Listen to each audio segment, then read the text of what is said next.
പിതാവിന്റെയും പുത്രന്റെയും പരിശുദ്ധാത്മാവിന്റെയും നാമത്തിൽ ആമേൻ. അമ്മേ പരിശുദ്ധ അമ്മേ, അമ്മേ പരിശുദ്ധമേ, ദൈവമാതാവേ, കൃപാസനത്തിലൂടെ ഞങ്ങൾക്കും ഞങ്ങളുടെ ദേശത്തിനും അമ്മ മധ്യസ്ഥം തേടി തന്ന എല്ലാ അനുഗ്രഹങ്ങൾക്കും കൃപകൾക്കും ഞങ്ങളിപ്പോൾ ഹൃദയം നിറഞ്ഞ നന്ദി പറയുന്നു. അമ്മേ പരിശുദ്ധമേ, ദൈവമാതാവേ, 2004 ഡിസംബർ 7 ഉച്ചകഴിഞ്ഞ് 2:30 കൃപാസനത്തിൽ സംഭവിച്ച അമ്മയുടെ പ്രത്യക്ഷപ്പെടലിനെ കുറിച്ച് തിരുസഭയ്ക്ക് സമർപ്പിച്ചിരിക്കുന്ന പഠനരേഖകളുടെ മേൽ സഭാത്മകമായ പഠനം ആരംഭിക്കുവാൻ ഞങ്ങൾ പ്രാർത്ഥിക്കുന്നു. അമ്മേ പരിശുദ്ധമേ, ഭൂസ്വർലോകങ്ങളുടെ രാജ്ഞിയായ അങ്ങേയ്ക്ക് ഭൗമസംരക്ഷണത്തിനായി പ്രപഞ്ചപ്രകൃതിയെ തന്നെ തിരുസഭ പ്രതിഷ്ഠിക്കുവാൻ ഈ പ്രത്യക്ഷീകരണം വഴി ഇടയാക്കണമേ. പരിശുദ്ധമേ, ജപമാല മാതാവേ, സകല കൃപാസനം പ്രാർത്ഥനയോടും ചേർത്ത് ഞങ്ങളിപ്പോൾ പ്രാർത്ഥിക്കുന്ന ഈ കുടുംബത്തിന്റെ പ്രത്യേക നിയോഗം പറ മക്കളെ.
അമ്മയുടെ പ്രത്യക്ഷീകരണത്തിന്റെ ഈ അനുഗ്രഹവേളയിൽ ഞങ്ങൾക്ക് സാധിച്ചു തരുവാൻ കനിയണമേ. ആമേൻ. വിശ്വാസ പ്രമാണം. സർവശക്തനായ പിതാവും ആകാശത്തിന്റെയും ഭൂമിയുടെയും സൃഷ്ടാവുമായ ദൈവത്തിൽ ഞാൻ വിശ്വസിക്കുന്നു. അവിടുത്തെ ഏകപുത്രനും ഞങ്ങളുടെ കർത്താവുമായ ഈശോ മിശിഹായിലും ഞാൻ വിശ്വസിക്കുന്നു. ഈ പുത്രൻ പരിശുദ്ധാത്മാവിനാൽ ഗർഭസ്ഥനായി കന്യകാമറിയത്തിൽ നിന്ന് പിറന്ന് പൊന്തിയോസ് പീലാത്തോസിന്റെ കാലത്ത് പീഡകൾ സഹിച്ച് കുരിശിൽ തറയ്ക്കപ്പെട്ട് മരിച്ച് അടക്കപ്പെട്ട് പാതാളങ്ങളിൽ ഇറങ്ങി മരിച്ചവരുടെ ഇടയിൽ നിന്ന് 3-ാം നാൾ ഉയർത്ത് സ്വർഗത്തിലേക്ക് എഴുന്നള്ളി സർവശക്തിയുള്ള പിതാവായ ദൈവത്തിന്റെ വലതുഭാഗത്തിരിക്കുന്നു. അവിടെ നിന്ന് ജീവിക്കുന്നവരെയും മരിച്ചവരെയും വിധിക്കുവാൻ വരുമെന്നും ഞാൻ വിശ്വസിക്കുന്നു. പരിശുദ്ധാത്മാവിലും ഞാൻ വിശ്വസിക്കുന്നു. വിശുദ്ധ കത്തോലിക്കാ സഭയിലും പുണ്യവാന്മാരുടെ ഐക്യത്തിലും പാപങ്ങളുടെ മോചനത്തിലും ശരീരത്തിന്റെ ഉയർപ്പിലും നിത്യമായ ജീവിതത്തിലും ഞാൻ വിശ്വസിക്കുന്നു. ആമേൻ. സ്വർഗ്ഗസ്ഥനായ ഞങ്ങളുടെ പിതാവേ, അങ്ങയുടെ നാമം പൂജിതമാകണമേ. അങ്ങയുടെ രാജ്യം വരണമേ. അങ്ങയുടെ തിരുമനസ് സ്വർഗത്തിലെ പോലെ ഭൂമിയിലും ആകണമേ. അന്നു വേണ്ടുന്ന ആഹാരം ഇന്ന് ഞങ്ങൾക്ക് തരണമേ. ഞങ്ങളോട് തെറ്റ് ചെയ്യുന്നവരോട് ഞങ്ങൾ ക്ഷമിക്കുന്നത് പോലെ ഞങ്ങളുടെ തെറ്റുകൾ ഞങ്ങളോടും ക്ഷമിക്കണമേ. ഞങ്ങളെ പ്രലോഭനത്തിൽ ഉൾപ്പെടുത്തരുതേ, തിന്മയിൽ ഞങ്ങൾ രക്ഷിക്കണമേ. ആമേൻ. നന്മ നിറഞ്ഞ മറിയമേ, സ്വസ്തി. കർത്താവ് അങ്ങയുടെ കൂടെ സ്ത്രീകളിൽ അങ്ങ് അനുഗ്രഹിക്കപ്പെട്ടവളാകുന്നു. അങ്ങയുടെ ഉദരത്തിൻ ഫലമായി ഈശോ അനുഗ്രഹിക്കപ്പെട്ടവനാകുന്നു. പരിശുദ്ധ മറിയമേ, തമ്പുരാന്റെ അമ്മേ, പാപികളായ ഞങ്ങൾക്ക് വേണ്ടി ഇപ്പോഴും ഞങ്ങളുടെ മരണസമയത്തും തമ്പുരാനോട് അപേക്ഷിക്കണമേ. ആമേൻ. കർത്താവേ, നിന്റെ ഉന്നതമായ നാമത്തിന് സ്തോത്രം ചെയ്യുന്നു. കർത്താവേ, നിന്റെ വിശുദ്ധ പൗരോഹിത്യത്തെ മഹത്വപ്പെടുത്തണമേ. കർത്താവേ, സഭയിലുള്ള സാന്നിധ്യം പ്രകടമാക്കണമേ. 40 വർഷം ഞാൻ അർപ്പിച്ച കൃപാനയുടെ യോഗ്യതയാൽ കൃപാസ്ഥാനത്താറെ ജീവനോടെ പ്രത്യക്ഷപ്പെട്ട പരിശുദ്ധ അമ്മയുടെ മാധ്യസ്ഥത്തിലെ ഞാൻ മക്കളെ ആശീർവദിക്കുന്നു. അങ്ങയുടെ മക്കൾ ഇന്ന് യാത്ര ചെയ്യുന്ന ഓരോ ഇടങ്ങളെ കുറിച്ച് പ്രാർത്ഥിക്കുന്നു. അങ്ങയുടെ മക്കൾ ഇന്ന് കണ്ടുമുട്ടുന്ന ഇടങ്ങളെ സമർപ്പിച്ച് പ്രാർത്ഥിക്കുന്നു. അങ്ങയുടെ മക്കൾ ഇന്ന് കണ്ടുമുട്ടുന്ന ഇടങ്ങളെ, കണ്ടുമുട്ടുന്ന വിഷയങ്ങൾ, സംസാരിക്കാൻ പോകുന്ന വിഷയങ്ങൾ, ആ സംസാരിക്കാൻ പോകുന്ന വിഷയങ്ങൾക്ക് ഒരു തീരുമാനം കിട്ടാൻ വേണ്ടി ഇന്ന് തീരുമാനം ഉണ്ടാകണമെന്ന് ആഗ്രഹിച്ച് പ്രാർത്ഥിക്കുന്നവരുണ്ട്. അവരെ സമർപ്പിച്ച് പ്രാർത്ഥിക്കുന്നു. എല്ലാ തരത്തിലും വിഷമം അനുഭവിക്കുന്നവരെ ആശ്വസിപ്പിക്കാൻ. അതുകൊണ്ട് തന്നെ അടുത്ത് വീട് വെച്ചു, പക്ഷേ പാറയിൽ വെള്ളം കുത്തി നോക്കിയിട്ട് വെള്ളം കിട്ടണില്ല. അടുത്ത് വെള്ളമുള്ള ഒരു സ്ഥലം കാണാത്തത് കൊണ്ട് കൃഷി ഇറക്കാൻ പറ്റുന്നില്ല. അങ്ങനെ പ്രകൃതി കനിഞ്ഞു നൽകേണ്ട കാര്യങ്ങൾ കിട്ടാതിരിക്കുകയും അതിൻ്റെ പേരിൽ ജീവിതം വഴിമുട്ടി നിൽക്കുകയും ചെയ്യുന്ന മക്കളെ അമ്മേ, not by merit but by ഗ്രേസിലാണ് ഉടമ്പടി വർക്ക് ചെയ്യുന്നത്. ഞങ്ങളുടെ കഴിവ് കൊണ്ടല്ല, നിൻ്റെ കൃപ കൊണ്ട്. അതുകൊണ്ട് തന്നെ നിൻ്റെ കൃപ കൊണ്ട് ഏതെല്ലാം മേഖലകളിൽ വീണ് കിടക്കുന്നുണ്ടോ ജീവിതം, ഏതെല്ലാം മേഖലകളിൽ തടഞ്ഞു നിർത്തപ്പെടുന്നുണ്ടോ ജീവിതം, പലതരത്തിലുള്ള ഇൻ്റർവ്യൂവിനും ടെസ്റ്റിനൊക്കെ പോയിട്ടെങ്കിൽ നീന്തി കയറാൻ പറ്റാത്തവരുണ്ട് ഈശോയെ. അവരെല്ലാം നീ ഏറ്റെടുക്കണമെന്ന് കണ്ണീരോടെ പ്രാർത്ഥിക്കുന്നു.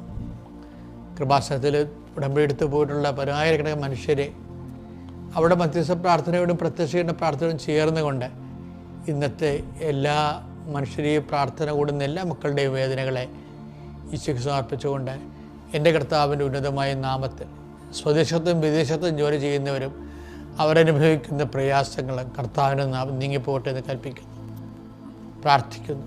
നിത്യപിതാമ്പുത്രൻ പരിശുദ്ധാത്മാവായ സർവേശ്വര എന്നേക്കും ആമേൻ.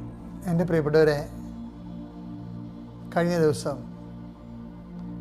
അഭിജിത്ത് കൃഷ്ണൻ എന്നും പറഞ്ഞൊരു മകൻ നമ്മുടെ അടുത്താറേ ഒരു സാക്ഷ്യം പറഞ്ഞു. അപ്പോൾ അവൻ ആദ്യം വന്നപ്പോൾ കുറേ പാട്ടാണ് പാടിയത് ക്രിസ്തുവിൻ്റെ. അത് വളരെ സന്തോഷത്തോടെ ലയിച്ചാണ് പാടണത്. പാടിക്കഴിഞ്ഞപ്പോൾ അവൻ്റെ കുറേ ദൈവാനുഭവങ്ങൾ പറയുന്നുണ്ട്. പക്ഷെ എന്നെ സ്പർശിച്ചത് അവൻ്റെ ദൈവാനുഭവങ്ങളെക്കാൾ ഉപരി കേരളത്തിലെ 33 നഗരസഭകളിൽ ഞാൻ പോയി കർത്താവിൻ്റെ ജോലി ചെയ്തിട്ടുണ്ടെന്നാണ്. അവിടെ ആൾക്കാരോട് സംസാരിക്കുകയോ ഈ കൃപാസനത്തിൻ്റെ പത്രം കൊടുക്കുകയോ ഇതാണ്. ശരിക്കും ചില ആൾക്കാരൊക്കെ എങ്ങനെ ഇപ്പം ഈ പീഡിയ കച്ചവടക്കാരൊക്കെ ഉടമ്പെടുത്തിട്ടേ ഈ അവർ പത്രം കൊണ്ടുപോകും. അവരെന്താ ചെയ്യണമെന്നറിയാം, അംഗവും കാണാൻ താളിയും പറിക്കാമെന്ന് പറഞ്ഞവർ നെയ്യപ്പം തിന്ന കണ്ടുകൊണ്ട് കാര്യമെന്ന് പറഞ്ഞുകൊണ്ട് അവർ അവിടെ കടയിൽ പിണ്ണാക്കും ശർക്കരയും അരിയൊക്കെ വാങ്ങിക്കാൻ പറ്റുന്നവർക്കെല്ലാം അവിടെ നിന്നുകൊണ്ട് കൈ നനയാതെ മെയ് നനയാതെ ഓരോ പത്രം കൊടുത്തുകൊണ്ടിരിക്കും. അങ്ങനെ പത്രപ്രസവം ചെയ്യുന്ന ആൾക്കാരുണ്ട്. നിങ്ങളെപ്പോഴും ഓർക്കേണ്ടത് ഈ അഭിജിത്ത് കൃഷ്ണൻ്റെയൊക്കെ കൂടെയാണ് നിങ്ങൾ കോമ്പറ്റ് ചെയ്യണമെന്ന് ഓർക്കണം. പിടിച്ചിരിക്കാൻ പറ്റത്തില്ല. കാരണം നിങ്ങളുടെ കാപട്യങ്ങളെല്ലാം ഇതുപോലെയുള്ള വലിയ ധീരരായിട്ടുള്ള വേദസാക്ഷികൾ തകർത്തുകളെ.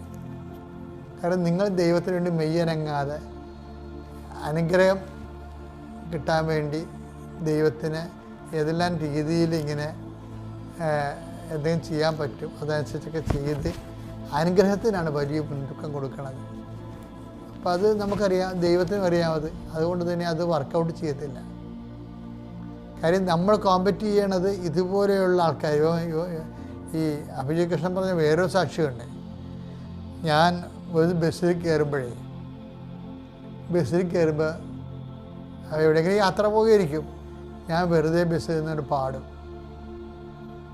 കർത്താവിൻ്റെ പാട്ടുകളൊക്കെ പാടുമ്പോൾ എല്ലാവരും എന്നെ ശ്രദ്ധിക്കും, നല്ല പാട്ടാണെന്നൊക്കെ പറയും. അപ്പോൾ ഞാൻ അവരോട് ബസ്സിൽ വെച്ച് ക്രിസ്തുവിനെക്കുറിച്ച് പറയും. ഞാനിത് കേട്ടിട്ട് എനിക്ക് തന്നെ ചമ്മല് വന്നു. ഞാനൊരിക്കലും ക്രിസ്തുവിനെ ബസ്സിൽ വെച്ച് സംസാരിച്ചിട്ടില്ല. അങ്ങനെ നമുക്ക് തോന്നിയിട്ടില്ല ബസ്സിൽ വെച്ച് ആൾക്കാരോട് ഇങ്ങനെ സംസാരിക്കും. അതിൻ്റെ അഭിഷേകം കിട്ടിയിട്ടുള്ളത് വേണേൽ പറയാം, എളിമയോടെ സമ്മതിക്കാതിരിക്കാൻ നിവർത്തിയില്ല. പക്ഷേ ഈ മനുഷ്യൻ്റെ അഭിഷേകം എന്ന് പറയുന്നത് എന്നാ ശരിക്കും പറഞ്ഞാൽ ആര് പറഞ്ഞു കൊടുത്തു? ഞാനാണെങ്കിൽ ഒരിക്കലും അങ്ങനെ ആൾക്കാരെ ഇൻസ്റ്റിഗേറ്റ് ചെയ്യുകയോ മോട്ടിവേറ്റ് ചെയ്യുകയോ ഒന്നും ചെയ്യത്തില്ല. ഞാൻ ഉടമ്പെട്ട വഴികളൊക്കെ പറഞ്ഞു കൊടുക്കും ആൾക്കാരോട്. പക്ഷെ ചില ആൾക്കാർ നമ്മളെ 1 മൈൽ പോകാൻ പറയുമ്പോൾ അവർ 10 മൈലാണ് പോണത്. അതാണ് വിഷയം. കർത്താവ് പറഞ്ഞിട്ട് 1 മൈൽ പോകാൻ പറയുമ്പോൾ 2 മൈൽ പോയാൽ മതി എന്നാണ്. ഇതങ്ങനെയല്ല, ചില ആൾക്കാർ 20 മൈൽ പോകും. പക്ഷെ അവർക്ക് അതിനുള്ള അഭിഷേകം കിട്ടിയിട്ടുണ്ട്. അതാണ് വിഷയം. നല്ല ദൈവസ്നേഹം ഉണ്ടെങ്കിൽ നമ്മൾ ഉടമ്പടി എടുക്കുന്നവർക്ക് ഭയങ്കരമായ ഈ ചിലക്ക് ദൈവസ്നേഹം അല്ലല്ലോ ഉടമ്പടി എടുക്കുമ്പോൾ, വസ്തുസ്നേഹം. വ്യക്തിസ്നേഹം അല്ലേ. ചില ആൾക്കാരൊക്കെ ആരെങ്കിലും ലവർമാരെ കല്യാണം കഴിക്കാനുള്ളവർ കല്യാണം കഴിക്കാൻ വേണ്ടി കർത്താവിന് പണി കൊടുത്തുവെച്ച് ഉടമ്പടി എടുക്കും. പുള്ളിക്കാരത്തി അല്ലെങ്കിൽ വിചാരിക്കുന്ന ആളെ കല്യാണം കഴിക്കണമെന്ന് പറഞ്ഞ് എഴുതിയിട്ടും പോകും, നമ്മളറിയത്ത് പോലും ഇല്ലേ. അപ്പം അങ്ങനെയുള്ള ഉടായ്പ പാർട്ടികളും ഉണ്ട് ശരിക്കും. എന്നിട്ട് എന്താ വിഷയം എന്ന് വെച്ചാൽ അപ്പോഴത്തേക്ക് അങ്ങനെ ഒന്നും എഴുതാൻ പാടില്ലെന്ന് ചോദിച്ചു കഴിഞ്ഞാൽ, നിങ്ങൾക്കറിയാമല്ലോ, നിങ്ങളുടെ കണ്ണിൻ്റെ ദുരാശ കൊണ്ട് കണ്ടുപിടിച്ച അയാളെ ദൈവം നിങ്ങൾക്ക് ഒപ്പിച്ച് തരണമെന്ന്. ദൈവം എന്ന ഏജൻസി പ്രേമിച്ച് നടക്കുന്നവരുടെ ഏജൻസിയാണ്. അപ്പം നിങ്ങളുടെ പഴയ ഫയലുകൾ നോക്കുമ്പോൾ അറിയാൻ പറ്റും നിങ്ങളൊരു ഫ്രോഡാണെന്നുള്ളത്. കാര്യം ഇങ്ങനെ ശരിക്കും പറഞ്ഞാൽ ആരും പ്രാർത്ഥിക്കത്തില്ല. പ്രാർത്ഥിക്കാൻ പറ്റും, കർത്താവേ അങ്ങക്ക് മനസ്സാകുന്നെങ്കിൽ. അതാണ് യഥാർത്ഥ പ്രാർത്ഥന എന്ന് പറയണത്. അങ്ങനെ കുഷ്ഠരോഗികൾ പോലും അങ്ങനെ പ്രാർത്ഥിക്കുമ്പോൾ കർത്താവ് പറയണത് എനിക്ക് മനസ്സാകുന്നു എന്ന് പറയത്തില്ല. അപ്പം നമ്മൾ എന്ത് ഉടമ്പടി ചെയ്താലും അത് ഇപ്സഫാക്റ്റോ അണ്ടർസ്റ്റുഡാണ്. എന്താണ് അങ്ങക്ക് മനസ്സാകുന്നെങ്കിൽ. എടുത്തേ വചനം എടുത്തേ. മത്തായി 8:2. അപ്പോൾ ഒരു കുഷ്ഠരോഗി അടുത്തു വന്ന് താണു വണങ്ങി പറഞ്ഞു, കർത്താവേ അങ്ങേക്ക് മനസ്സുണ്ടെങ്കിൽ എന്നെ ശുദ്ധനാക്കാൻ കഴിയും. ഭയങ്കര, ഞാനത് എപ്പോഴും ഇടയ്ക്ക് എൻ്റെ തലയിൽ വരുന്ന ഒരു സംഭവമാണ്. ഈ കുഷ്ഠരോഗി ഭയങ്കര വിജ്ഞാനമുള്ളൊരു മനുഷ്യനാണ്. പിന്നെ കുഷ്ഠരോഗി അയാളെ സഹായിക്കാനോ സന്ധിക്കാനോ അയാൾക്ക് ഇങ്ങനെ പ്രാർത്ഥിക്കാനോ പോലും യോഗ്യതയില്ല. ഇവർക്ക് ഈ മണിയടിച്ച് നടക്കുന്ന പാർട്ടിയാണ്. അവർ വരുന്നത് കണ്ട അവർ സ്വന്തം അവർക്കൊരു മണി കൊടുത്തിട്ടുണ്ട്. സമൂഹം കൊടുത്തതല്ല, അവർ കലക്ക് കാശ് കൊടുത്ത് മേടിച്ചതാണ്. അത് അടിക്കണം, തങ്ങൾ കുഷ്ഠരോഗിയാണെന്ന് മറ്റുള്ളവരെ അറിയിക്കണം. അല്ലെങ്കിൽ മറ്റുള്ളവർക്ക് കുഷ്ഠം വന്നാൽ ഇവർ വഴിയിട്ടടിക്കും നാട്ടുകാർ. അപ്പം അങ്ങനെ ഒരു ജന്മമാണ് ആ കുഷ്ഠരോഗത്തിൻ്റെ ജന്മം. അവർക്കത് യാചിക്കുവാൻ പോലും അർഹതയില്ലെങ്കിലും അത് ഇങ്ങനെ കുറേ ആൾക്കാരുണ്ട്. കർത്താവേ നിൻ്റെ അടുത്ത് യാചിക്കാൻ പോലും എനിക്ക് അർഹതയില്ലെന്ന് എനിക്കറിയാം. 7:7 ശതാധിപനുണ്ട്. അയാളെ കർത്താവിനെ കാണുമ്പോൾ പറയണ വർത്താനം കേട്ടാണ്, അങ്ങയെ നേരിട്ട് സമീപിക്കാൻ പോലും എനിക്ക് യോഗ്യതയില്ല എന്ന് ഞാൻ വിചാരിച്ചു. അത് ആ വിചാരം തന്നെ ഒരു എളിമയാണ് അദ്ദേഹത്തിന്. ഇപ്പം നീ ഉടമ്പടി ചെയ്യുമ്പോൾ ദൈവതിരുസന്നിധിയിൽ എത്ര നീ വിശുദ്ധനാണെങ്കിലും, എത്ര നീ സൽപ്രവർത്തികളും കൃപാവര പ്രവർത്തികളും കൊണ്ട് നീ കോമ്പറ്റൻ്റ് ആണെങ്കിലും, ദൈവത്തോട് സംസാരിക്കാൻ കഴിയണത് ദൈവം തന്നൊരു യോഗ്യതയായി കരുതിക്കൊണ്ട് എളിമപ്പെട്ട് പ്രാർത്ഥനയിൽ അത് വേണം. അതാണ് കുഷ്ഠരോഗിയും പറയണത്, അങ്ങക്ക് മനസ്സാകുന്നെങ്കിൽ. എനിക്ക് വേണ്ടി ആരും മനസ്സാകുന്നില്ല. അയാളുടെ മെയിൻ സംഭവം അതാണ്. അയാളുടെ നാട്ടുകാരോ വീട്ടുകാരോ ബന്ധുക്കളോ സ്വന്തപ്പെട്ടവരാരും അയാളുടെ കാര്യത്തിൽ മനസ്സാകുന്നില്ല. അപ്പോൾ ആരോ പറഞ്ഞ് കേട്ടു, കർത്താവിൻ്റെ വാക്ക് കേട്ടിട്ട് തൻ്റെ കാര്യത്തിൽ ആരെല്ലാം മനസ്സാകുന്നില്ലെങ്കിലും ചിലപ്പോൾ ഈശോ മനസ്സാകുമെന്ന് തോന്നിയിട്ട് ആ ഒരു വിശ്വാസത്തിലാണ് അയാൾ ചോദിക്കുന്നത്, കർത്താവേ ആർക്കും എൻ്റെ മേലൊരു മനസ്സില്ല, പക്ഷേ അങ്ങക്ക് മനസ്സുണ്ടായതെങ്കിൽ ഞാൻ തീർച്ചയായിട്ടും സുഖം പ്രാപിക്കും. അപ്പോൾ വിശ്വാസമാണതിൻ്റെ അകത്ത്. പിന്നെ തൻ്റെ എളിമപ്പെടലും. ഈ ശതാധിപനും ആ ടൈപ്പാണ്. അങ്ങയെ നേരിട്ട് കാണുന്നത് പോലും യോഗ്യതയില്ലെന്ന് ഞാൻ കരുതിയെന്നൊക്കെ പറഞ്ഞിട്ട് അപ്പോഴെന്ന് ശതാധിപൻ ഈശോ അപ്പം തന്നെ അവൻ്റെ കൂടെ പോയെന്നാണ് പറയണത്. കുഷ്ഠരോഗിയുടെ എന്താ പറയണത്, എനിക്ക് മനസ്സാകുന്നു, നീ സഖ്യമുണ്ടാകുക. കണ്ട, കർത്താവിൻ്റെ ഹൃദയത്തെ ഇവർ രണ്ടുപേരും ഇങ്ങനെ വളരെ സുന്ദരമായ രീതിയിൽ കർത്താവിൻ്റെ ഹൃദയത്തെ വിശ്വാസികളിലേക്ക് തിരിക്കണം, കണ്ടില്ലേ?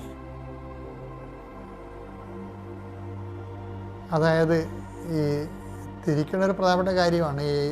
ഈ യോഹന്നാൻ മാന്താരുടെ ജനത്തെക്കുറിച്ച് പറയണത്, അവൻ പിതാക്കന്മാരുടെ ഹൃദയത്തെ മക്കളിലേക്ക് തിരിക്കുമെന്നാണ്. ലൂക്ക 1:17. ലൂക്ക 1:17. പിതാക്കന്മാരുടെ ഹൃദയങ്ങളെ പിതാക്കന്മാരുടെ ഹൃദയത്തെ മക്കളിലേക്കും അനുസരണമില്ലാത്തവരെ നീതിമാന്മാരുടെ വിവേകത്തിലേക്കും തിരിച്ചുവിടാനും സജ്ജീകൃതമായ ഒരു ജനത്തെ കർത്താവിന് വേണ്ടി ഒരുക്കാനും ഏലിയായുടെ ചൈതന്യത്തോടും ശക്തിയോടും കൂടെ അവൻ കർത്താവിന്റെ മുമ്പേ പോകും. ഇതിൻ്റെ വിഷയം എന്ന് വെച്ചാൽ ഇതുപോലെ തന്നെയാണ് തിരിച്ചു വരണത്. ഇപ്പം പിതാക്കന്മാരുടെ ഹൃദയത്തെ മക്കളിലേക്ക് കൊണ്ടുവരാൻ, അനുസരണമില്ലാത്തവരെ നീതിമാന്മാരുടെ വിവേകത്തിലേക്ക് തിരിച്ചു കൊണ്ടുവരാൻ. അപ്പം ഇതുപോലെ ഒരു കൗണ്ടർ തിരിച്ചു കൊണ്ടുവരവാണ് എന്താണ് ദൈവത്തിൻ്റെ ഹൃദയത്തെ മനുഷ്യരിലേക്ക് തിരിച്ചു കൊണ്ടുവരാൻ. ഈ കുഷ്ഠരോഗിക്കും കഴിയുന്നുണ്ട്, അതുപോലെ തന്നെ ശതാധിപനും കഴിയുന്നുണ്ട്. അതെങ്ങനെ കഴിയണം? അവരുടെ വിശ്വാസത്തെ അവർ ദൈവത്തിൻ്റെ മുമ്പിൽ അവരുടെ സ്ഥാനം എന്താണെന്ന് മനസ്സിലാക്കിയിട്ട് അവർ എളിമപ്പെട്ടിട്ടാണ് അവരത് അപ്രൈസ് ചെയ്യണത്. അപ്പോൾ ദൈവദർശനം വരുമ്പോൾ തീർച്ചയായിട്ടും ആ ഒരു ബോധം, എളിമയുടെ ബോധം ഉണ്ടാകണം. അപ്പോൾ ദൈവത്തിൻ്റെ മനസ്സ് തീർച്ചയായിട്ടും നമ്മളിലേക്ക് തിരിഞ്ഞു വരും. പിതാവിൻ്റെയും പുത്രൻ്റെയും പരിശുദ്ധാത്മാവിൻ്റെയും നാമം. പ്രത്യക്ഷീകരണത്തിൻ്റെ സാക്ഷിയായി എന്നെയും എൻ്റെ കുടുംബത്തെയും ഈ ആൾത്താരയിൽ സാക്ഷ്യം പറയുവാൻ നിർത്തിയതിന് പരിശുദ്ധ അമ്മയ്ക്കും ഈശോയ്ക്കും പരമപിതാവിനും ഞാൻ 1000 കോടി നന്ദി പറയുന്നു. എൻ്റെ പേര് അനിത. ഇത് എൻ്റെ മകൾ അപർണ. ഞാൻ തിരുവനന്തപുരത്ത് നിന്ന് വരുന്നു. കൃപാസനത്തെപ്പറ്റി ഞാൻ ആദ്യമായി കേൾക്കാനിടയായത് എൻ്റെ മകൻ പറഞ്ഞ ഒരു ട്രോളിലൂടെയാണ്. അടുത്ത വീട്ടിലെ ചേച്ചി തന്ന ഒരു ഫോണിൽ ഞാൻ ആദ്യമായിട്ട് അച്ഛന്മാരുടെ ടോക്കുകൾ കേട്ടുകൊണ്ടിരിക്കുമായിരുന്നു. അപ്പം എൻ്റെ മോൻ എന്നോട് വന്ന് പറഞ്ഞു, അമ്മ ഇങ്ങനെ കുറേ ഇതെല്ലാം കേട്ടുകൊണ്ടിരുന്നു, അതാ കൃപാസനത്തിലെ പത്രം ചമ്മന്തി അരച്ച് കഴിച്ച് ആരോ ആശുപത്രിയിലായി എന്നൊക്കെ വന്ന് പറഞ്ഞ് കളിയാക്കി എന്നെ. അങ്ങനെ ഞാൻ കൃപാസനം യൂട്യൂബിൽ അടിച്ചു നോക്കിയപ്പോഴാണ് ഇവിടുത്തെ സാക്ഷ്യം. മാവേലി എക്സ്പ്രസ്സിന് മുമ്പിൽ ഒരു കുട്ടി മരിക്കാൻ വേണ്ടി പോകുന്നതിനായിട്ട് കോഴിക്കോട് ഇരുന്നപ്പോൾ അവളുടെ അടുത്തേക്ക് ഒരു കൃപാസനവും പത്രവുമായി ആരോ വന്നു. അങ്ങനെ ഞാൻ എപ്പോഴും സാക്ഷ്യങ്ങൾ കേട്ടു തുടങ്ങി. അങ്ങനെ അച്ഛൻ്റെ ടോക്കുകളും എല്ലാ ആഴ്ചയിലെ ധ്യാനങ്ങളും എല്ലാം പതിവായി കൂടി തുടങ്ങി. അപ്പോൾ എനിക്ക് ഉടമ്പടി എടുക്കണമെന്ന ആഗ്രഹം മനസ്സിലുണ്ടായി.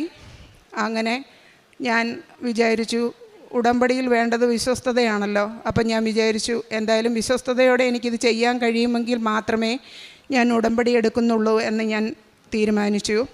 അങ്ങനെ കൃപാസനത്തിൽ വരുന്നവർ അവിടെ ആരെങ്കിലും ഉണ്ടോ എന്ന് അന്വേഷിച്ചപ്പോൾ ഞങ്ങളുടെ അടുത്തു നിന്നൊക്കെയുള്ള കുറേ ആൾക്കാർ വരുന്നുണ്ടായിരുന്നു. അപ്പം ഞാൻ അവരോട് പറഞ്ഞു, എനിക്ക് പത്രം വാങ്ങിക്കൊണ്ട് തരണം. ഈ പത്രങ്ങളെല്ലാം എനിക്ക്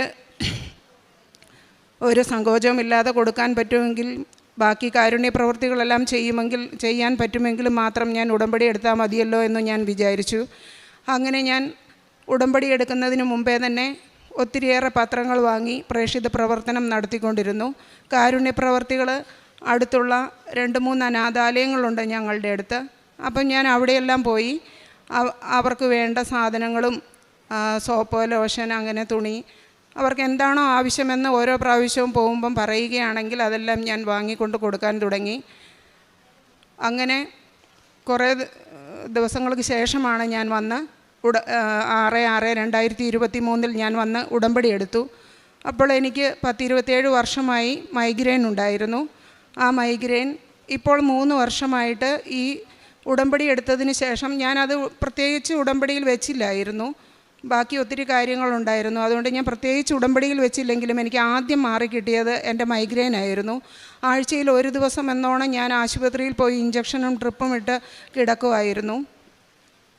അങ്ങനെ പിന്നെ ശരീരം മുഴുക്കെ വെയിൽ കൊള്ളുമ്പം വല്ലാത്ത അലർജി ഉണ്ടായിരുന്നു എനിക്ക്. വെയിൽ കൊള്ളുമ്പോഴും കുറേ ഭക്ഷണപാനീയങ്ങൾ എനിക്ക് അലർജി ആയിരുന്നു. അത് കഴിച്ചു കഴിഞ്ഞാൽ പെട്ടെന്ന് ചൊറിയുകയും തലകറങ്ങി വീഴുകയും വളരെ ശ്വാസം മുട്ടലുണ്ടാകുകയും മൈഗ്രെയിൻ കൂടുകയും ചെയ്യുമായിരുന്നു. അങ്ങനെ 10-30 വർഷത്തോളം ഞാൻ വളരെ കഷ്ടപ്പെട്ടതായിരുന്നു. പക്ഷേ ഉടമ്പടി എടുത്തതിന് ശേഷം അതെനിക്ക് പിന്നീട് ഒരിക്കലും ഉണ്ടായിട്ടില്ല. ഇടയ്ക്ക് സാക്ഷ്യം പറയാൻ വൈകിയത് കൊണ്ടായിരിക്കും കഴിഞ്ഞ 2 ആഴ്ച മുമ്പ് എനിക്ക് ചെറുതായിട്ടൊരു തലവേദന വന്ന് ഞാൻ ഒരിക്കലും ഈ ഉടമ്പടി വസ്തുക്കൾ ഉപയോഗിച്ചാണ് എനിക്ക് ഉപ്പ്, തേന്, തൈലം ഇതെല്ലാം ഉപയോഗിച്ചാണ് എനിക്ക് ഈ മൈഗ്രെയിനും എൻ്റെ ശരീരത്തിലെ ചൊറിച്ചിലെല്ലാം മാറിക്കിട്ടിയത്. എൻ്റെ കയ്യിൽ ഇപ്പോഴും അതിൻ്റെ ബാക്കിയായിട്ട് കുറച്ച് ഭാഗം എങ്ങനെയുണ്ട്. അപ്പം ഈ സാക്ഷ്യം പറയുന്നതിന് ശേഷം അതും കൂടെ മാറിക്കിട്ടുമെന്ന് ഞാൻ ഈശോയിൽ വിശ്വസിക്കുന്നു. 30 വർഷത്തോളം ആയിട്ടുള്ള അലർജിയാണ്. അപ്പം ഞങ്ങളുടെ അടുത്തുള്ള ഹോസ്പിറ്റലിൽ തുടങ്ങി കുറേ ഹോസ്പിറ്റലുകളിൽ പോയി ഈ അലർജിക്കും മൈഗ്രെയിനും വേണ്ടി. അവസാനം ശ്രീചിത്രയിൽ വരെ ട്രീറ്റ്മെൻറ്റ് നടത്തിക്കൊണ്ടിരിക്കുകയായിരുന്നു. അപ്പം ശ്രീചിത്രയിലെ ട്രീറ്റ്മെൻറ്റിൽ പെട്ടെന്ന് ഞാനൊരു നോർമൽ ബോഡിയുള്ള ആളായിരുന്നു. അപ്പം 6 മാസം തുടർച്ചയായിട്ട് മരുന്ന് കഴിച്ചപ്പോഴത്തേക്കും എനിക്ക് നന്നായിട്ട് വണ്ണം വയ്ക്കാൻ തുടങ്ങിയായിരുന്നു. അങ്ങനെ ഞാൻ പിന്നെ ആ ട്രീറ്റ്മെൻറ്റ് ഞാൻ അവിടെ ചെന്ന് ഡോക്ടറോട് പറഞ്ഞ് എനിക്കിത് കഴിക്കുമ്പം വല്ലാതെ ശ്വാസം മുട്ടുകയും വണ്ണം വയ്ക്കുകയും ചെയ്യുന്നുണ്ട്. അപ്പം എനിക്ക് ഒത്തിരി ബുദ്ധിമുട്ടുകളുണ്ടായി. അങ്ങനെ അത് നിർത്തി. പിന്നീട് ഞാൻ ഇവിടുത്തെ ഉടമ്പടി നേർച്ച വസ്തുക്കളായ വിശുദ്ധ തൈലവും ഉപ്പും തേനും മാത്രം ഉപയോഗിച്ചാണ് എനിക്ക് ഇതെല്ലാം മാറിക്കിട്ടിയത്. ഇതിന് ഞാൻ അമ്മയ്ക്ക് ഒത്തിരിയേറെ നന്ദി പറയുന്നു. അലർജി ആയിരുന്നപ്പോൾ ഞാൻ ഐസ്ക്രീം, തൈര് ഇതൊന്നും ഒത്തിരി വർഷങ്ങളായിട്ട് ഞാൻ ഉപയോഗിക്കാറില്ലായിരുന്നു. നാരങ്ങ ജ്യൂസുകൾ, ചില പഴവർഗ്ഗങ്ങൾ, പിന്നെ പൊടി, വെയിൽ, സുഗന്ധങ്ങളായാലും സ്പ്രേ, പൗഡർ ഒന്നും തന്നെ എനിക്ക് ഉപയോഗിക്കാൻ പറ്റുന്നില്ലായിരുന്നു. ഇത് എൻ്റെ മകൾ അപർണ, 3ാമത്തെ സാക്ഷ്യം. എൻ്റെ മകൾ അപർണയ്ക്ക് BSc നേഴ്സിംഗ് അവൾക്ക് നേഴ്സിംഗ് പഠിക്കുന്നതിന് താല്പര്യമില്ലായിരുന്നു. ഇവളുടെ അച്ഛൻ വളരെ അസുഖമായിട്ട് 14 വർഷത്തോളം കിടപ്പിലായിരുന്നപ്പോൾ എൻ്റെ ഒരു ആഗ്രഹമായിരുന്നു, ഞങ്ങൾ മാസങ്ങളോളം ആശുപത്രികളിലായിരിക്കും.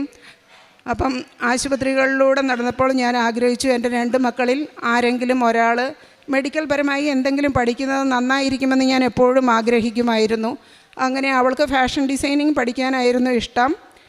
എങ്കിലും ഞാൻ ഒത്തിരിയേറെ നിർബന്ധിച്ച് അവളോട് പറഞ്ഞു, മോളെ നീ നേഴ്സിങ്ങിനെങ്കിലും കൊടുക്കുക. അവൾക്ക് ഡിഗ്രിക്ക് അഡ്മിഷൻ കിട്ടി, അവിടെ പോയി ചേരുകയും ചെയ്തു. എന്നിട്ട് ഞാൻ വീണ്ടും BSc നേഴ്സിങ്ങിനും ഇട്ടിരുന്നു. അപ്പം നേഴ്സിങ്ങിന് കോട്ടയം തലയോലപ്പറമ്പിലായിരുന്നു അവൾക്ക് അഡ്മിഷൻ കിട്ടിയത്. അവിടെ വന്ന് അഡ്മിഷൻ എടുത്ത് പഠിച്ചുകൊണ്ടിരുന്നപ്പോൾ അവൾക്ക് വളരെയേറെ ബുദ്ധിമുട്ടായിരുന്നു പഠിക്കാൻ. 1-ാം വർഷം അവൾ തന്നെ പഠിച്ച് എങ്ങനെയൊക്കെയോ പാസ്സായി. 2-ാം വർഷം തുടങ്ങി അവൾ പറഞ്ഞു, എനിക്ക് പഠിക്കാൻ ഇഷ്ടമില്ല, ഞാൻ എന്തായാലും ജയിക്കില്ല, ഞാൻ തോറ്റുപോകും, വളരെ ബുദ്ധിമുട്ടാണ് അമ്മേ പഠിക്കാനെന്ന് പറഞ്ഞു. അങ്ങനെ ഞാൻ എപ്പോഴും അവൾക്ക് ഇവിടെ വന്ന് ഉടമ്പടി എടുത്തതിന് ശേഷം ഞാൻ ആ ഉടമ്പടി നേർച്ച വസ്തുക്കളെല്ലാം അവൾക്ക് ഉപയോഗിക്കാൻ കൊടുക്കുമായിരുന്നു. ചെറിയ കാശുരൂപവും തൈലവും ഉപ്പും തേനും എല്ലാം കൊടുക്കുമായിരുന്നു. അതെല്ലാം ഉപയോഗിച്ച് ഞാൻ അവളുടെ കോളേജിൽ പോകുമ്പം അവിടുത്തെ കുട്ടികൾക്കെല്ലാം പത്രം കൊടുക്കുകയും അവിടെ ഉപ്പിട്ട് പ്രാർത്ഥിക്കുകയും മോൾക്ക് ഉപ്പ് ഉപയോഗിക്കാൻ കൊടുക്കുകയും ചെയ്തു. അതിലൂടെ അവൾക്ക് ഫസ്റ്റ് ക്ലാസ്സോടെ അവൾ 4-ാം വർഷവും പാസ്സായി. അവൾ ജോലി ചെയ്യുകയായിരുന്നു. ജോലിയും ചെയ്ത് ഇപ്പോൾ MScക്ക് പോകാനുള്ള തയ്യാറെടുപ്പിലാണ്. എൻ്റെ പേര് അപർണ. എനിക്ക് BSc നേഴ്സിംഗ് ഇഷ്ടമല്ലാതെയാണ് ഞാൻ പഠിക്കാൻ പോയത്. ആദ്യത്തെ വർഷം ഇതിനെപ്പറ്റിയൊന്നും അറിയത്തില്ലായിരുന്നു. കഷ്ടപ്പെട്ടു, എങ്ങനെയൊക്കെയോ പഠിച്ചു, ജയിച്ചു.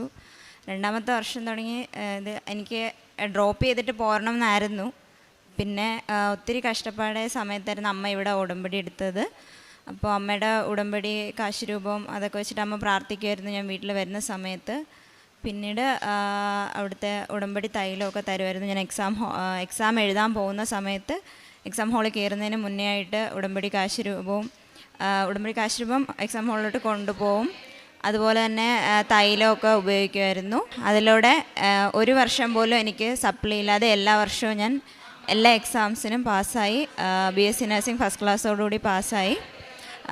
ഇത്രയും അനുഗ്രഹങ്ങൾ തന്ന പരിശുദ്ധ മാതാവിനും ഈശോയ്ക്കും ഒരായിരുന്നു നന്ദി. ഞാൻ ആദ്യമായിട്ട് ഉടമ്പടി എടുത്തു. അത് കഴിഞ്ഞ് വന്നിട്ട് ഞാൻ പ്രേക്ഷിത പ്രവർത്തനങ്ങൾ ചെയ്യുന്നത് ഞാൻ റെയിൽവേ സ്റ്റേഷനിലും ബസ് സ്റ്റാൻഡിലും വീടുകൾ തോറും കയറി ഇറങ്ങി നടന്ന് എൻ്റെ എല്ലാ അനുഭവങ്ങളും, എൻ്റെ നാട്ടിൽ ഏകദേശം എന്നെ അറിയുന്ന ഒത്തിരി പേരുണ്ട്. അപ്പം ഞാൻ എല്ലാ വീടുകളിലും കയറി ഇറങ്ങി നടന്ന് വീടിന് ചുറ്റും എൻ്റെ പരിസര പ്രദേശത്ത് എവിടെയായാലും ഞാൻ അന്യ സംസ്ഥാനത്തിൽ പോകുമ്പോൾ പോലും അവിടെയുള്ള പത്രം വരെ മേടിച്ചുകൊണ്ട് പോയി ഞാൻ പത്രപ്രേക്ഷിത പ്രവർത്തനം ചെയ്യും. എല്ലാവരോടും ഈ കാര്യം പറഞ്ഞു തന്നെ ചെയ്യും. എല്ലാവരും എന്നെ പരിഹസിക്കുകയും എപ്പോഴും കൃപാസന മാതാവിൻ്റെ ആളെന്ന് പറഞ്ഞ് കളിയാക്കുകയൊക്കെ ചെയ്യാറുണ്ട്.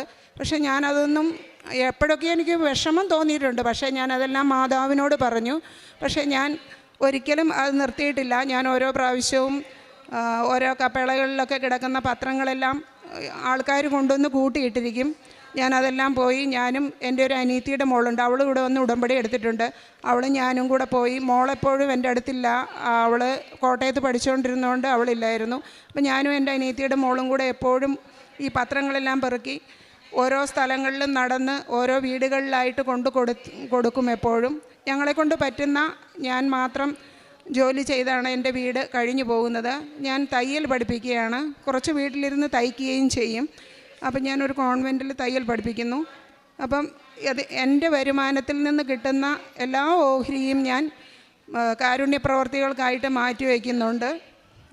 ഓരോരുത്തർക്കും എന്താവശ്യമെന്ന് പറയുന്നതോ, ഞാൻ പോകുന്ന വഴിക്ക് ആഹാരമായിരിക്കും, എന്തെങ്കിലും വസ്ത്രമായിരിക്കും, അവർക്ക് എന്ത് വേണമെന്ന് പറഞ്ഞാൽ എന്നെക്കൊണ്ട് കഴിയുന്നത് ഞാൻ ചെയ്തു കൊടുക്കാറുണ്ട്.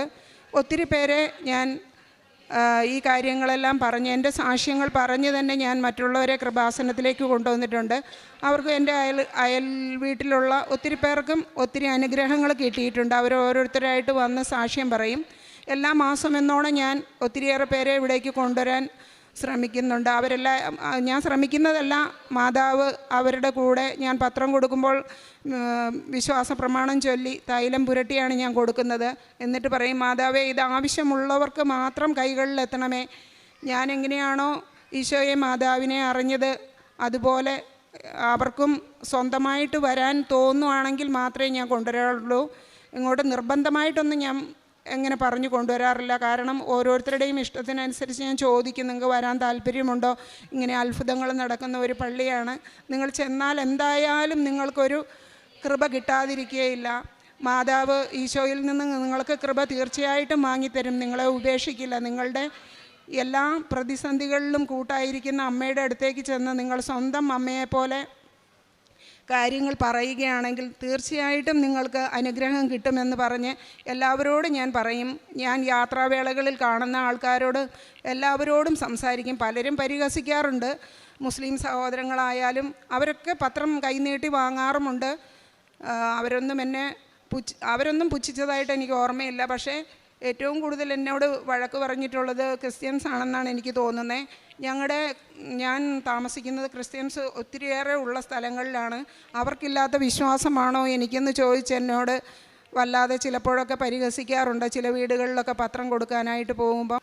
അതുകൂടാതെ ഒത്തിരി പ്രാവശ്യം ഞാൻ ആദ്യമായിട്ട് കൃപാസനത്തിലേക്ക് വരുമ്പം ഞാൻ ആലപ്പുഴ റെയിൽവേ സ്റ്റേഷനിൽ വന്നിറങ്ങിയപ്പം വല്ലാത്തൊരു മുല്ലപ്പൂവിൻ്റെ സുഗന്ധമായിരുന്നു എനിക്ക് ആദ്യമായിട്ട് റെയിൽവേ സ്റ്റേഷനിൽ വെച്ചാണ് കിട്ടിയത്.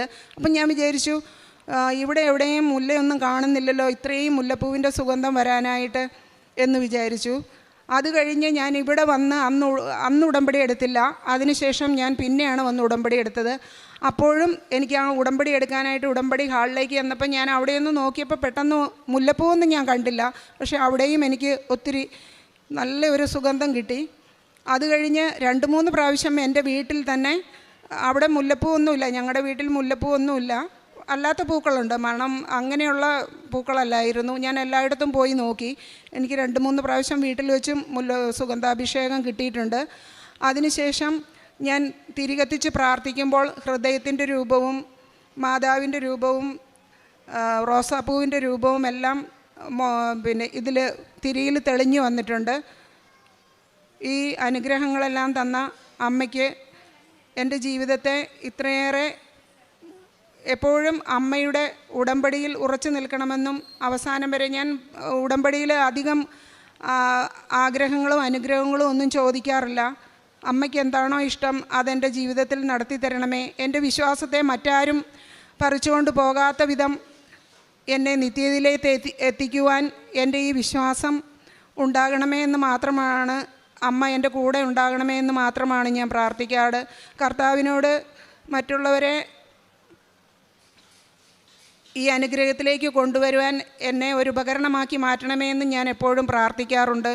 എനിക്ക് കിട്ടിയ എല്ലാ അനുഗ്രഹവും മറ്റുള്ളവർക്കും കിട്ടണമെന്ന് ഞാൻ ആഗ്രഹിക്കുന്നു. ഈശോയ്ക്കും മാതാവിനും 1000 നന്ദി പറഞ്ഞുകൊണ്ട് എൻ്റെ വാക്കുകൾ അവസാനിപ്പിക്കും. കണ്ണീരോടെയാണ് അവർ വരുന്നത്. എന്നാൽ ഞാൻ അവരെ ആശ്വസിപ്പിച്ച് നയിക്കും. ഞാൻ അവരെ നീരൊഴുക്കുകളിലേക്ക് നയിക്കും. അവരുടെ വഴി സുഗമമായിരിക്കും. അവർക്ക് കാലിടറുകയില്ല. ജെറമ്യാ പ്രവാചകൻ്റെ പുസ്തകം 31-ാം അധ്യായം 9-ാം വചനമാണ്.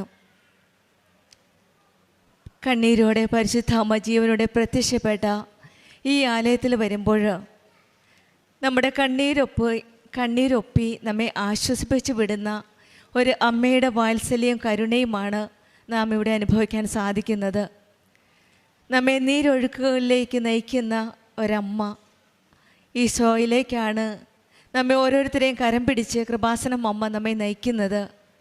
അവരുടെ വഴി സുഗമമായിരിക്കും, അവർക്ക് കാലിടറുകയില്ല എന്നാണ് വചനം പറയുന്നത്. ഉടമ്പടിയിലൂടെ നമ്മുടെ ജീവിതത്തിൽ ഏത് പ്രതിസന്ധികളിൽ കൂടെ നമ്മൾ കടന്നു പോവുകയാണെങ്കിലും നമ്മുടെ ആ വഴികൾ സുഗമമാക്കി തരുന്ന, നമ്മളെ കാലിടറാതെ നമ്മെ കാത്തു പരിപാലിക്കുന്ന ഒരു ദൈവത്തിൻ്റെ സന്നിധിയിലാണ് നാം ഇപ്പോൾ ആയിരിക്കുന്നത്. ഉടമ്പടിയിലൂടെ ആ സുഗമമാക്കുന്ന ആ ദൈവത്തിലേക്കാണ് നാം ഓരോ നിയമങ്ങൾ സമർപ്പിച്ച് പ്രാർത്ഥിക്കുന്നത്. അനിറ്റ എന്ന സഹോദരിയും മകൾ അപർണയും നമ്മളോട് സാക്ഷ്യപ്പെടുത്തിയത് മകനെയാണ്. ഉപേക്ഷിക്കാത്ത ദൈവത്തിൻ്റെ കരങ്ങളിൽ നിന്ന് ലഭിച്ച ആ അനുഗ്രഹങ്ങളെപ്പറ്റി 25 വർഷത്തോളവും ഉണ്ടായിരുന്ന ഒരു മൈഗ്രെയിൻ ഹെഡേക്കായിരുന്നു. ആ രോഗം വന്ന് പലപ്പോഴും ഹോസ്പിറ്റലിൽ പോയി, മിക്കപ്പോഴും പല ആഴ്ചകളിലും ട്രിപ്പിട്ട് ഹോസ്പിറ്റലിൽ കിടക്കുമായിരുന്നു. പക്ഷെങ്കിൽ കൃപാസനത്തിൽ വന്ന് പരിശുദ്ധ അമ്മയുടെ സാന്നിധ്യത്തിൽ വന്നപ്പോഴാണ് ആ രോഗസൗഖ്യം ലഭിച്ചത്. ആ സഹോദരി പറയുകയുണ്ടായി, ആദ്യം പരിശുദ്ധ അമ്മയെ പറ്റി കേട്ടത് ഒരു പത്രത്തിൽ കൂടിയാണ്. പത്രം കിട്ടി, അച്ഛൻ്റെ ടോക്ക് കേൾക്കുമായിരുന്നു. പക്ഷെങ്കിൽ മകൻ ഒരു ട്രോളാണ് തന്നത്. അതും കൃപാസനത്തിനെതിരായിട്ട് പത്രത്തെപ്പറ്റി ഇഷ്യൂ ആയിട്ട് ആരോ എവിടെയോ ചെയ്ത ഒരു ട്രോളാണ് മകൻ കൊടുത്തത്.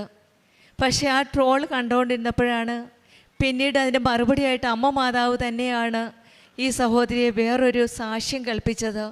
അതായത് നമ്മളെല്ലാവരും കേട്ട് കാണും, ഉടമ്പടി സാക്ഷ്യത്തിൽ ഒരു ചേച്ചി മരിക്കാനായിട്ട് ഒരു ട്രെയിൻ വരാനായിട്ട്, ആ ട്രെയിനിൻ്റെ പേര് ട്രെയിനിൻ്റെ പേര് മാവേലി എക്സ്പ്രസ് വരാനായിട്ട് കാത്തിരിക്കുകയും അവിടെ ഒരു കൃപാസനം പത്രം കിട്ടുകയും പിന്നീട് ആ ചേച്ചി ഇവിടെ വന്ന് കൃപാസനം ഉടമ്പടി എടുത്ത് അതിൻ്റെ ജീവിതത്തിൽ വന്ന ഒരു വലിയ മാറ്റത്തെപ്പറ്റി ഒരു ഉടമ്പടി സാക്ഷ്യമാണ് ഈ സഹോദരിക്ക് കിട്ടിയത്. പിന്നീട് പെട്ടെന്ന് തന്നെ അത് അമ്മയുടെ ഒരു ഇടപെടൽ അവിടെ തന്നെ ഉണ്ടായിരുന്നു. മകൻ ട്രോൾ കൊടുക്കുകയും മാതാവ് ഈ സാക്ഷ്യം കേൾപ്പിക്കുകയും കൂടിയാണ്. അവിടെ തന്നെ ആദ്യത്തെ ഒരു അമ്മയുടെ ഇടപെടൽ മനസ്സിലായി. പിന്നീട് പരിശുദ്ധ അമ്മയോട് പ്രാർത്ഥിച്ചതിൻ്റെ ഫലമായിട്ട് ഉടമ്പടി ഇവിടെ വന്നെടുക്കാൻ സാധിക്കുകയും അത് വീട്ടിൽ പോലും പറയാതെ വന്ന് ഉടമ്പടി എടുത്തത് അക്രൈസ്തവ മക്കളാണ്. ഇവിടെ വന്ന് ഉടമ്പടി എടുത്തു പ്രാർത്ഥിച്ചു. 25 വർഷത്തിൻ്റെ നടക്കാതിരുന്ന കാര്യമാണ് സമയ ചുരുക്കത്തിൻ്റെ അമ്മ കൃപാസനം അമ്മയുടെ പ്രാർത്ഥനയുടെ ഫലമായിട്ട് രോഗസൗഖ്യം ലഭിച്ചത്. പല മരുന്ന് ഉപയോഗിച്ചു, ട്രീറ്റ്മെൻറ്റ് ചെയ്തു, ഒരു ഫലമുണ്ടായില്ല. നേർച്ച വസ്തുക്കളായി ഉടമ്പടി തൈലവും കാശുരൂപവും ഉടമ്പടി വെഞ്ചരിച്ച ഉപ്പും വിശ്വാസ പ്രമാണം ചൊല്ലി ഉപയോഗിച്ചതിൻ്റെ ഫലമായിട്ടാണ് രോഗസൗഖ്യം ലഭിച്ചത്. അതുപോലെ തന്നെയാണ് 30 വർഷം ഉണ്ടായിരുന്ന അലർജിയാണ്. തൈരോ മാംസഭക്ഷണങ്ങളോ എന്ത് കഴിച്ചാലും ശരീരം മുഴുവനും ഒരു തടിപ്പും ഒരു ഭയങ്കരമായിട്ടുള്ള ഒരു അലർജി. അത് 30 വർഷം നീണ്ടു നിന്നു. അവിടെയും ഉടമ്പടി എടുത്ത ഉടനെ അത് കാണിക്കുവാനായിട്ടാണ് ഒരു ചെറിയ ഒരു മാർക്ക് കാണിച്ചത്. അങ്ങനത്തെ ഒരു അലർജി ശരീരം മുഴുവൻ ഉണ്ടായിരുന്നു. അത് ഉപ്പ് വെള്ളത്തിൽ വെള്ളം ഒഴുകി വരുന്ന ഒരു അലർജി ആയിരുന്നു. അത് ഉപ്പ് വെള്ളത്തിൽ കലർത്തി അത് വിശ്വാസപ്രമാണം ചൊല്ലി ഉപയോഗിച്ചു. പിന്നെ ആ ഉപ്പിട്ടാണ് കുളിച്ചത്. അങ്ങനെയൊക്കെ അതിൻ്റെയൊക്കെ ഫലമായിട്ടാണ് ഇന്ന് പൂർണ്ണ സൗഖ്യപ്പെട്ട് പരിശുദ്ധ അമ്മയ്ക്ക് നന്ദി പറഞ്ഞുകൊണ്ട് അമ്മയുടെ പ്രത്യക്ഷീകരണത്തിൻ്റെ സാക്ഷിയായിട്ട് ഇന്ന് അമ്മയുടെ സന്നിധിയിൽ വന്നിരിക്കുന്നത്. പിന്നീട് മകൾ അപർണയുടെ കാര്യമാണ്. BSc പഠിക്കുവാനായിട്ട് നേർച്ച വസ്തുക്കൾ ഉപയോഗിച്ച് പ്രാർത്ഥിച്ചു. മകൾക്ക് അത്ര കോൺഫിഡൻസ് ഇല്ലായിരുന്നു, നല്ല ഭയമുണ്ടായിരുന്നു. അവിടെയും ഈശോയുടെ അമ്മയുടെ ഒരു ഇടപെടലിലൂടെ തന്നെയാണ് not by merit but by grace, നമ്മുടെ ഇല്ലാതിരിക്കുമ്പോഴാണ് ഈശോയുടെ ഗ്രേസ്, ഈശോയുടെ കൃപയുണ്ട് നമ്മുടെ കൂടെ. Not by merit but by grace, ദൈവത്തിൻ്റെ കൃപയാൽ ഈ മകൾക്ക് BSc എക്സാം പാസ്സാകാൻ സാധിക്കുകയും ഇപ്പോൾ MSc പോകാനുള്ള തയ്യാറെടുപ്പോട് കൂടി മുന്നോട്ട് പോവുകയാണ്. ഇവിടെയെല്ലാം നാം കാണുന്നത് ഈശോയുടെ നമ്മുടെ ഒരു വലിയ ഇടപെടലാണ്, സാന്നിധ്യമാണ്. പക്ഷേങ്കിൽ ഈ ചേച്ചി ആദ്യം ചെയ്തത് ഉടമ്പടി വിശ്വാസത്തിലുപരി വിശ്വസ്തതയായിരിക്കണം എന്നുള്ളൊരു മനസ്സിലൊരു ഉണർവാണ്, ഒരു പ്രചോദനമാണ് മനസ്സിലായത്. എനിക്ക് വിശ്വസ്തയോടെ ഉടമ്പടി പാലിക്കാൻ സാധിക്കുമോ എന്ന്. ഉടമ്പടി എടുക്കുന്നതിന് മുൻപ് തന്നെ പത്രങ്ങൾ മേടിച്ചു, പ്രേക്ഷിത പ്രവർത്തനം ചെയ്തു, കാരുണ്യ പ്രവർത്തികൾ ചെയ്തു. യെസ്, എനിക്കിത് പറ്റും, I can do it, I can know. ആ വിശ്വാസത്തോടു കൂടിയാണ് സഹോദരി അനിറ്റ ഇതെല്ലാം ചെയ്തതിന് ശേഷമാണ് ഉടമ്പടി എടുക്കുന്നത്. അതുകൊണ്ട് തന്നെ അവൻ പ്രാർത്ഥിക്കുന്നത് എന്തും ലഭിക്കും. തീർച്ചയായിട്ടും ഈശോയും അമ്മയും കൂടെ ചേർന്ന് നിന്നാണ് ഈ സഹോദരിയെ അനുഗ്രഹിക്കുന്നത്. പിന്നീട് പറഞ്ഞത് പരിശുദ്ധമ്മയുടെ സാന്നിധ്യമാണ്. സുഗന്ധാഭിഷേകത്തിലൂടെയും തിരിയിലൂടെയും ഒക്കെ പരിശുദ്ധ അമ്മ തന്നെയാണ് വെളിപ്പെടുത്തി കൊടുക്കുന്നത്. പൂവിൻ്റെ രൂപത്തിലും ഹാർട്ടിൻ്റെ രൂപത്തിലും അച്ഛനെ സ്വപ്നം കാണുവാനൊക്കെ സാധിച്ചതൊക്കെ അത് ഈശോയുടെ അമ്മയുടെ ഒരു സാന്നിധ്യം നമ്മുടെ കൂടെ ഉള്ളപ്പോഴാണ് ഇതൊക്കെ നമുക്ക് സാധിക്കുന്നത്. അവിടെയും ഒരു വലിയ കൃപയായിട്ട് തിരിയിലും സുഗന്ധാഭിഷേകത്തിലും റെയിൽവേ സ്റ്റേഷനിൽ വെച്ചാണ് അമ്മ കൂടിയുണ്ടെന്നുള്ളൊരു സാന്നിധ്യം വെളിപ്പെടുത്തി കൊടുക്കുന്നത്. അതെല്ലാം നമുക്ക് കാണുവാൻ സാധിക്കുന്നത് വിശ്വാസവും വിശ്വസ്തതയും ഉള്ളപ്പോഴാണ്. മർക്കോസിൻ്റെ സുവിശേഷം 11-ാം അധ്യായം 24-ാം വചനം പറയുന്നത് പോലെ പ്രാർത്ഥിക്കുകയും യാചിക്കുകയും ചെയ്യുന്ന എന്ത് ലഭിക്കുമെന്ന് വിശ്വസിക്കുകയും നിങ്ങൾക്ക് ലഭിക്കുക തന്നെ ചെയ്യുമെന്നാണ്. അതുപോലെ തന്നെയാണ് ഈ സഹോദരിയുടെ ജീവിതത്തിലും വിശ്വാസത്തിലുപരി വിശ്വസ്തയോടെ പ്രാർത്ഥിച്ചപ്പോഴാണ് പ്രാർത്ഥിച്ചതെല്ലാം ലഭിക്കുന്നതായിട്ട് കാണുവാൻ സാധിക്കുന്നത്. പിന്നീട് സാക്ഷ്യം പൂർത്തിയാക്കുന്നതും എൻ്റെ ഈ ഉടമ്പടി ജീവിതം നിത്യതയിൽ വരെ എത്തിക്കണമെന്നും അമ്മ കൂടെ ഉണ്ടായിരിക്കണമെന്നും മറ്റുള്ളവരെയും കൂടി അനുഗ്രഹത്തിലേക്ക് നയിക്കണമേ എന്നുമാണ് പ്രാർത്ഥിക്കുന്നത്. അങ്ങനെ പ്രാർത്ഥിച്ചാണ് മറ്റുള്ളവർക്ക് പത്രം കൊടുക്കുന്നതും കാരുണ്യ പ്രവൃത്തികൾ ചെയ്യുന്നതുമെല്ലാം. ബൈബിള് വാങ്ങി മറ്റുള്ളവർക്ക് കൊടുക്കുമെന്നും അമ്മയുടെ ഇഷ്ടം നടത്തി എൻ്റെ ജീവിതത്തിൽ നടക്കട്ടെ എന്നാണ് പ്രാർത്ഥിക്കുന്നത്. എനിക്ക് മാനുഷികമായിട്ടുള്ള വലിയ ആഗ്രഹങ്ങളൊന്നുമില്ല. ആദ്യമൊക്കെ നമ്മൾ വിഷയബന്ധിയായിട്ടുള്ള ഒരു ബന്ധമാണ്, പിന്നീട് ആത്മീയമായ ഒരു പേഴ്സണൽ ഒരു റിലേഷൻഷിപ്പാണ്, ഒരു വ്യക്തിബന്ധമായിട്ടാണ് മാറുന്നത്. അപ്പോൾ അവിടെ എത്തുമ്പോഴാണ് നിത്യതയെ പറ്റി ചിന്തിക്കുകയും ആരെന്തൊക്കെ പറഞ്ഞാലും ഒന്നും മൈൻഡ് ചെയ്യില്ല. കാരണം ഞാൻ ആർക്കു വേണ്ടി പത്രം കൊടുക്കുന്നു എന്നുള്ള വിചാരം. അക്രൈസ്തവയായ ഈ മകൾ പറഞ്ഞത് മറ്റ് അക്രൈസ്തവരായ മക്കൾ സന്തോഷത്തോടെ കൃപാസനം പത്രം സ്വീകരിക്കും. അത് സങ്കടത്തോടു കൂടിയാണ് പറയുന്നത്. മറ്റുള്ളവർ വേറൊരു രീതിയിലുള്ള ഒരു റിയാക്ഷനാണെന്നും ഒക്കെ അതൊക്കെ പറയുമ്പോഴും ഒരു പരിഭവമില്ല. കാരണം ഞാൻ ചെയ്യുന്നതെല്ലാം മറ്റുള്ളവരും കൂടെ ആ ദൈവത്തെ അറിഞ്ഞ് അനുഗ്രഹം ലഭിക്കട്ടെ എന്ന വിശ്വാസത്തോടു കൂടിയാണ് പ്രേക്ഷിത പ്രവർത്തനം ചെയ്യുന്നത്. ആ ദൈവസ്നേഹത്തോടു കൂടി ചെയ്യുമ്പോൾ ദൈവം എങ്ങനെ ഇവരെ അനുഗ്രഹിക്കാതിരിക്കും? നമ്മുടെ ജീവിതത്തിലും വിശ്വാസത്തോടെ നമുക്കും പ്രാർത്ഥിക്കാം. നമ്മുടെ കൂടെ യാത്ര ചെയ്യുന്ന, നമ്മുടെ യാത്ര സുഗമമാക്കുന്ന ആ ദൈവത്തിൻ്റെ കരങ്ങളിലേക്ക് നമ്മുടെ ജീവിതം വിട്ടുകൊടുക്കാം. ഞാൻ അവരെ നീരൊഴുക്കുകളിലേക്ക് നയിക്കും, അവരുടെ വഴി സുഗമമാക്കും, അവർക്ക് കാലിടറുകയില്ല. കാലിടറാതെയുള്ള ആ സുഗമമായ ജീവിതയാത്രയിലേക്ക് ഈശോയുടെ അമ്മയുടെയും കരം പിടിച്ച് നമ്മുടെ ജീവിതം മുന്നോട്ട് പോകാം. പ്രാർത്ഥനയിൽ വിശ്വാസത്തോടെ വിശ്വസ്തയോടെ മുന്നോട്ട് നയിക്കുവാനുള്ള കൃപയ്ക്കായി നമുക്ക് പ്രാർത്ഥിക്കാം. അനിതയ്ക്കും അപർണയ്ക്കും കുടുംബത്തിൽ ലഭിച്ച എല്ലാ അനുഗ്രഹങ്ങൾക്കും നമ്മൾക്ക് കരങ്ങളടിച്ച് ദൈവത്തെ മഹത്വപ്പെടുത്താം. അത്യപൂർവ ദൈവാനുഭവങ്ങൾ ഇനി നിങ്ങൾക്കും സ്വന്തം.